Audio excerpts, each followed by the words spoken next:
Greetings, fellow hunters, and happy 4th of July. Well, look at Supernatural Season 6 now continues on with Caged Heat. Crowley tortures the alpha shapeshifter who has taken on his form for the location Purgatory, but to no avail. He then reveals that he has multiple shapeshifter children held captive in the prison and threatens to kill them in front of the alpha shapeshifter. After a moment, the alpha shapeshifter tells Crowley to go ahead as the shapeshifters will just make more. In rage at his defiance, Crowley kills him by cutting his head off with a machete. Meanwhile, Dean and Sam are still providing Crowley with monsters. They hand over Rougarou to a few of Crowley's demons and, after exchanging a few barbs with the demons, head back to their base of operations, a dilapidated house, where Dean tells Sam that he's sick of working for Crowley because it doesn't seem to be getting them anywhere. While they argue, demons get the jump on them. When they wake up, they're tied to their chairs and Meg is there.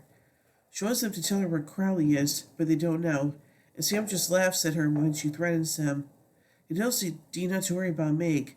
She can't kill them because she needs them. She and other Lucifer loyalists are on the run from Crowley, who once been contested in his reign over hell, and Meg wants to find Crowley so she can kill him with a demon-killing knife. Sam makes a deal with Meg. He and Dean will help her find and kill Crowley if she'll help them get some information out of him. They'll tell her what it is they want to know, but Sam is hoping to find out to get his soul back. Dean is unhappy with the deal, but Sam tells him that they'll kill Meg and all the other demons once they're done with Crowley. Sam realizes they'll need some help, though, so he tricks Castiel into appearing by making him think that they have found the Ark of the Covenant.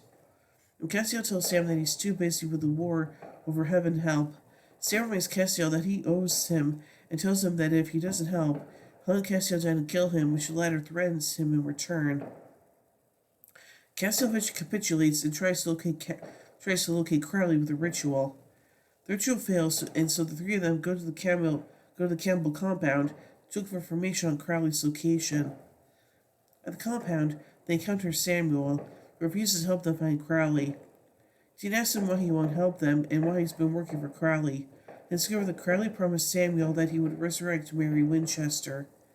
Dean tells him that it's a bad idea to bring her back from the dead, and Samuel calls Dean a hypocrite. Eventually, though, Samuel comes around, and he tells him where he's been bringing creatures to Crowley. Sam, Dean, and Castiel meet up with Meg and her demons so they can go to Crowley's prison together.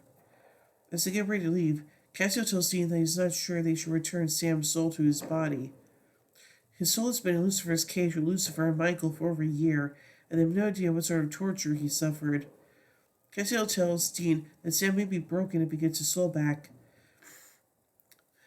and Sam overhears the conversation. Using Samuel's information, the Vecrez prison Castiel helps break them inside, where they see various monsters, including the Jinn Brigida, locked in cells. Eventually they are pursued by the Hellhounds that guard the prison. Meg tries to leave her meat suit, but is trapped inside it, as Castiel points out the wording on the building. Sam tells her to take Ruby's knife and find Crowley. She then kisses Castiel and takes his angelic blade to hold off the Hellhounds, but surprised, along with Sam and Dean, when he passionately kisses her before they go on. Dean, Sam, and Castiel leave her behind, but are quickly attacked. Samuel uses an angel banishing sigil to get rid of Castiel, and demons grab and imprison Dean and Sam. Dean is encouraged by Samuel's betrayal, and tells Samuel that once he escapes, he's going to find and kill him. Dean is then taken to a room to be fed to ghouls, while Sam is left in his cell. Dean must have the ghouls long enough for Sam to escape his cell, using a devil's trap in his own blood to help kill them. Meanwhile, Meg has been captured as being tortured by Christian Campbell, who is still possessed by a demon. While Christian is distracted, Dean goes up behind him and kills him with Ruby's knife, and he and Sam free Meg. They then lure Crowley into the room and catch him in a devil's trap. Sam demands his soul back and Meg tortures him until Crowley admits that he can't get it. He also tells Sam the same thing that Castiel said. Sam's soul is likely broken and will destroy him if he gets it back. Disgusted, Sam tells Meg to go ahead and kill Crowley, and Dean hands her Ruby's knife. She tries to kill him, but he gets the knife from her and uses it to break the devil's trap. Before he can retaliate, however, Castiel appears holding a bag of bones that says belong to Crowley. He asks Crowley if he can restore Sam's soul, and, when Crowley admits that he can't, Castiel burns his foes without hesitation, killing him. While they're distracted, Meg flees. Outside Crow's prison, Dean thanks Castiel for his help.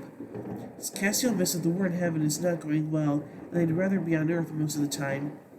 And then tells Sam that they'll find another way to get his soul back before leaving to take care of the monsters still in the prison.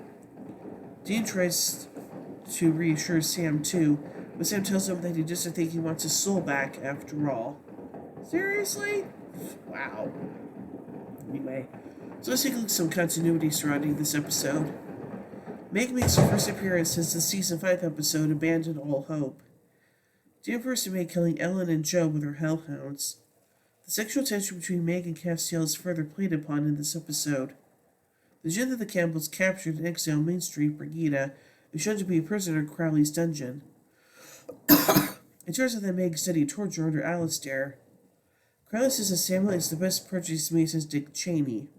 In Sin City, Casey said that Dick Cheney was not a demon yet, but they just got a parking spot reserved for him downstairs. And now let's take a look at some trivia. Seeing as how Meg was unaware that Castiel had been watching pornography, his comment about learning kissing from the pizza man could have easily been misconstrued. This marks the first and only time Castiel and Meg kiss on screen. Though, however, Meg plans to do more than that in Season 8's Goodbye, Stranger. It's ironic that Meg told the Winchesters that they have abandonment issues and they tried to leave them for dead when things went wrong. This episode is the last time Meg is an enemy of the Winchesters, albeit for a short time in the beginning. This episode features the most on-screen supernatural beings of any episode.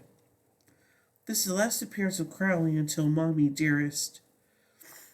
Brigida's appearance in Crowley's dungeon indicates that Jinn are children of Eve, even though traditional lore depicts them as creatures created by God both before angels and demons. Crowley makes reference to the fact that he hasn't seen Castiel all season, as the two have not appeared in the same room since Season 5's 2 Minutes to Midnight. This might be an intentional breach of the fourth wall, or Crowley might just be talking about an actual yearly season. Given the wording, the former possibility is more probable. The knife that Crowley uses to stab the Alpha Shapeshifter is made of iridium, which he says is rarer than hell. Iridium is the second densest element on the periodic table and has the highest melting point at 2,000 degrees Celsius. The use of this metal is a possible reference to the popular notion that hell is deep underground. It is indeed one of the rarest metals in the Earth's crust. According to the Supernatural Official Companion Season 6, the ghouls were not originally planned in the first draft.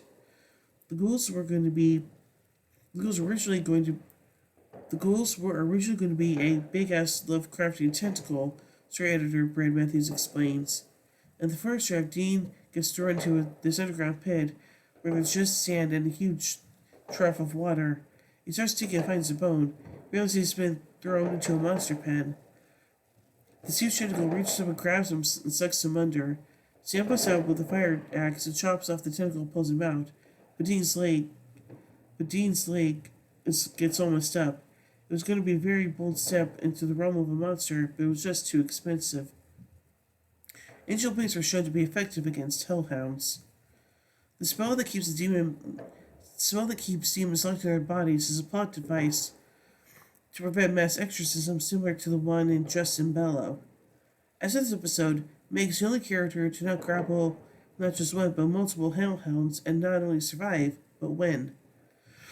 Castiel's kiss with Meg was surprisingly passionate, considering history of women in his earlier abomination comment. Meg later makes references to kiss in Season 8's Goodbye Stranger, and both admit that it is a good memory for them.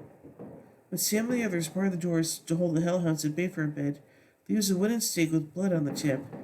Seeing as how these weapons have only been used to kill pagan deities, that's clear why they would bring it on Demon and Monster Run.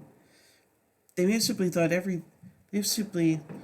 everything as they had no idea what Crowley had in the prison. Crowley is severely killed in this episode by Castiel. However, he is revealed to have survived in Mommy Dearest and in The Man Who Would Be King. It is explained that Castiel and Crowley were in fact working with each other, so Castiel purposely burned the wrong bones to fake his death. In Season 7's There Will Be Blood, It's confirmed that Castiel did in fact destroy the president and all of the monsters after the end of the episode. However, the alpha vampire escaped before its destruction. This episode marks the final time the Burning Buds method of demon killing is seen until season 13's The Scorpion and the Frog, where it's used to kill the crossroad demon Barthamus. And now finally, let's take a look at some cultural references. Sam Bates Castiel to Earth by using the plot of Raiders of the Lost Ark, as Castiel had earlier said that he is on constant alert for the stolen weapons of heaven. When Meg tries to escape, she quotes Ryan Seacrest from America's Top 40. The universe is Shawshank Redemption and the shower scene in it. Dean calls Sam a freaking replicant, a reference to the robotic beings engineered to look like humans in the classic science fiction film Blade Runner. So far, I think this episode is pretty interesting, and I just hope that, it's kind of sad that Sam's soul is a bit broken up, considering what's been going on with it in the cage, so, yeah. So overall, I give Caged Heat 4 Impalas out of 5. Anyway, tune in as we till the next episode, Appointment in Samara. So, until then, carry on, my wayward sons and daughters.